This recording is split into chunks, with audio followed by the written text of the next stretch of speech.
नाशिकमधील अंबड व सातपूरमधील 130 कंपन्यांनी केलेल्या बेकायदेशीर अतिक्रमण हटवण्यासंदर्भात आंदोलन करत संतोष शर्मा व परिवाराने सातपूर MIDC कार्यालयासमोर बेमुदत उपोषण सुरू केले।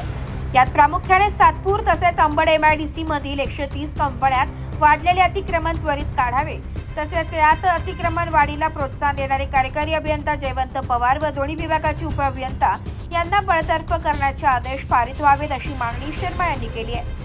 अतिक्रमणाविरोधात शर्मा यांनी वेळोवेळी विद्याभवन, जिल्हाधिकारी कार्यालय तसेच MIDC कार्यालयासमोर आंदोलनाच्या माध्यमातून प्रशासनाला जाग आणून देण्याचा प्रयत्न केलेला आहे। मात्र कुठल्याही प्रकारची अतिक्रमणावर कारवाई होत नाहीये, तसेच भ्रष्ट अधिकारी यांची लिखित चौकशी व्हावी अशी मागणी यावेळी शर्मा यांनी केली आहे। मागील विधानसभेत या 130 अतिक्रमणाविरोधात काही आमदारांनी आवाज उठवला होता, मात्र एक महिना उलटूनही कुठल्याही प्रकारची कारवाई होत नसल्यामुळे संतोष शर्मा व त्यांच्या परिवाराने बेमुदत उपोषण सुरू केले। नाशिक जिल्हा हा कायद्याचा बालेकिल्ला आहे। या बालेकिल्ल्यात अनेक अतिक्रमणावर कारवाई होतात, मात्र सातपूर अंबड मधील 130 कंपन्यांवर कुठल्याही प्रकारची कारवाई होत नाही।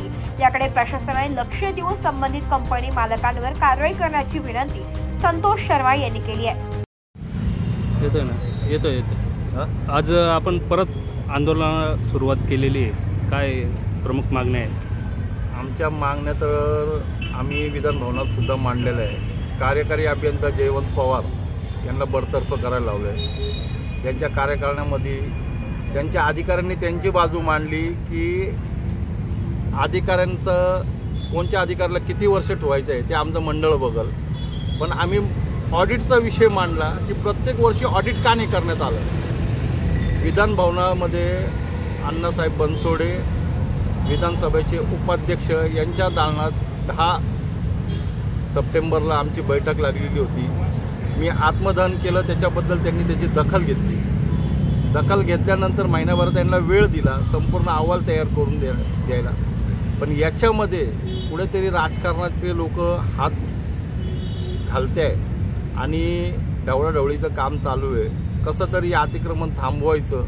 130 कंपन्यांचे प्लॉटवरती अतिक्रमण आहे। यांनी स्वतः 70 ते 80% अतिक्रमण हे जाहीर केले कागदावरती सुद्धा।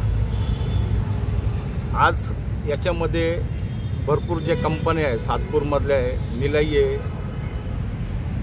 श्रीन ऑटो आहे, श्रद्धा मोटर्स आहे, अंबडमधल्या आहे, धनराज आहे, मुंगी आहे, परत PM ऑटो आहे, इनोवा रब्बर आहे, अशा मोठमोठ्या ज्या कंपन्या आहे, या कंपन्यांमध्ये किती मोठं प्रमाणे अतिक्रमण आहे यांना सुद्धा माहिती आहे आणि अतिक्रमण काढायचं का नाही काढायचं हे यांना सगळं माहिती आहे। आणि याच्यामध्ये इकडं कसं ढवळाढवळी करायचं आणि कसं लांबवायचं, कारण जयवंत पवार यांना रिटायर कसं व्हायचं आहे त्यांनी सगळ्यात मोठा प्लॅनिंग तो केला आहे की हे ढकलून त्यांच्या रिटायरमेंटपर्यंत न्यायचं आणि पुढे कार्यक्रम चालू ठेवायचा।